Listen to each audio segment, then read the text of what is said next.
But I would like to say, because this is really out of the blue, but somehow the favorite to get Bronny at the moment, according to a guy named Andrew named Mac, I've never heard of this guy before, if I'm being completely honest, but this report is going pretty viral right now. The Oregon Ducks have emerged as the clear favorite to sign Bronny James, or to land Bronny James, What is that all about? Why would Bronny go to Oregon if there is an offer from Ohio State and other Cleveland Now, colleges right there? You know what I mean? now, I will say, Bron did come out himself to that report and say, that may be a little too, I'm saying that might be inaccurate. It will turn the tenure that Brown wanted to go there that strongly. But for Oregon's sake, I think it's just a relationship, that Nike relationship. They want Bronny. And I mean, it'll be a perfect world. It almost looked like he froze a little bit. But yeah, that'd be a perfect world. Yeah, that'd be a perfect world. If I think for Bronny, out of all the colleges though, if we're being realistic, if he were to, out of all the ones I've seen, because I've seen UCLA, USC, Oregon, Ohio State, etc., I think probably the most his favorite. Just thinking like how he's kind of built himself up now. He's kind of like literally going behind Bron's steps. I think Ohio State would probably be Bronny's location. Yeah, but I could see Oregon. All right, so as an Australian, we have university. We don't have college, right? And at our university, you don't, 99.9% of them, you don't live on campus. You don't do any of that type of stuff, right? There's not really a, college, like everyone's like, oh, what college did you go to? This and that, right? I'd say 6 out of 10 of my best friends go to university, right? I could not tell you the universities they go to. I don't even think they know where they go to because it doesn't really matter here in Australia. But in America, it's such a big thing. Like, it's attached to you forever. So, as someone who knows nothing about the Oregon College, and for others who might know nothing as well, do you know why would it be a good spot? Like, why is Oregon the spot that is the favorite for Bronny at the moment? It's that Nike relationship. That's really what it is, and it's their brand. What does that mean? Because Oregon, they're high brand with Nike, and that's also where the founder of Nike was born. Right. So a lot of that would associate really with that. So if he really wanted to be high ranked in Nike, go there. But let's be real, he has Bron. So he can really avoid that step right there. Because, I mean, obviously he's going to sign with Nike. Yeah. Like Bron, like that.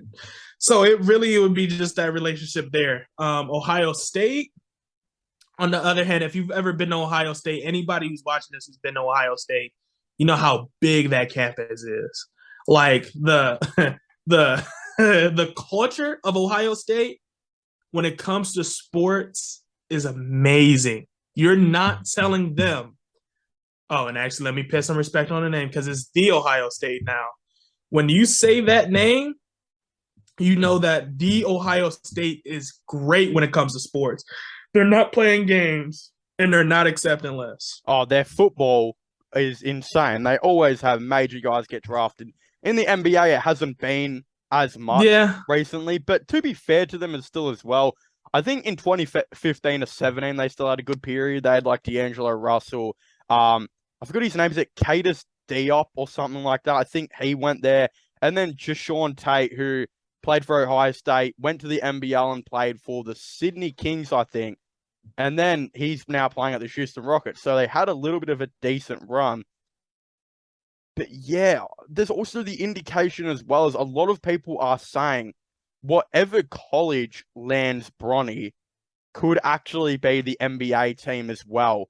That could be the favorite, because I think a lot of people, like LeBron, do you think the strings that he is pulling, I feel like the impact he has on the basketball world is low-key insane. Yeah. Like, it is low-key insane. And the negotiations, if he was to say to Ohio State, all right, I might want Bronny to go here, but I want to see what the Cavs think. Do the Cavaliers think they will try and trade picks to get him eventually? And, like, knowing LeBron, he's probably talked to Kobe Altman. Like, he's probably rang him up saying, all right, I will only send him to Ohio State if you can guarantee that you'll be interested in drafting him. Because if you draft him, I will come with. And that's making me wonder if he's, orchestrating this whole thing. Like, it's his master plan that he's talking to whatever NBA team will draft him the highest. He'll make him sign with a local college. And then he'll make sure not only does Bronny go to that NBA team, but he goes as well. Is that just outrageous to say, or do you think LeBron is really just pulling every string in the game, and that whatever college he goes to might be an indication of the NBA team?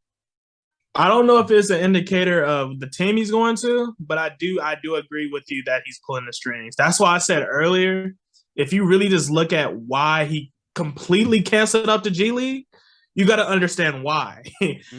People usually go to college because colleges, this is a big tip, this is one of the best ways to get recognition, especially if you are not on the same level as one of these marquee guys, like let's say a LaMelo Ball, right? LaMelo Ball, he could afford to go overseas because he was already prospect as a top 5 talent.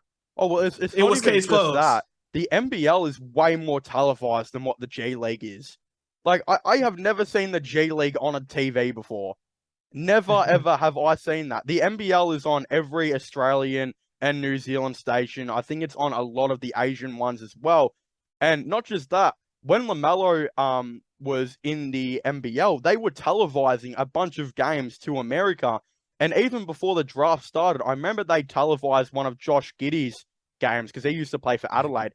They televised that on, like, I think ESPN in America or something like that. I never see G League games anywhere. Like, who watches the G League? I've never, like, who goes to the G League? Like, no disrespect, but it's like, that's why I feel like that route was just never gonna be an option. It could, if he would have had more recognition, he would have chose the G League route, and he would have chose it because he would have been able to get his endorsements. He would have been able to be a little bit more free. But like I said, he didn't do that because he didn't have enough recognition. This is why Jalen Green chose that route, because he knew, I mean, it was better for him.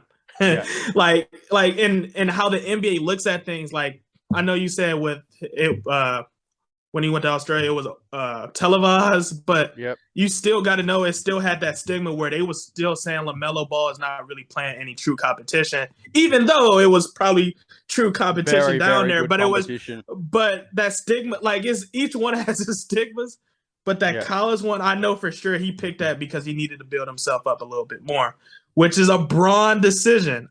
This is a LeBron James decision because he's trying to raise his stock. And to be honest, you might have the nail in the coffin when you say whatever college team he goes to is the team that's going to have who's probably going to want to draft him, because let's be real here, most of those teams, when you have a player that's college is literally down the road from you, you're probably going to scout him the most because he's literally, to a degree, homegrown talent.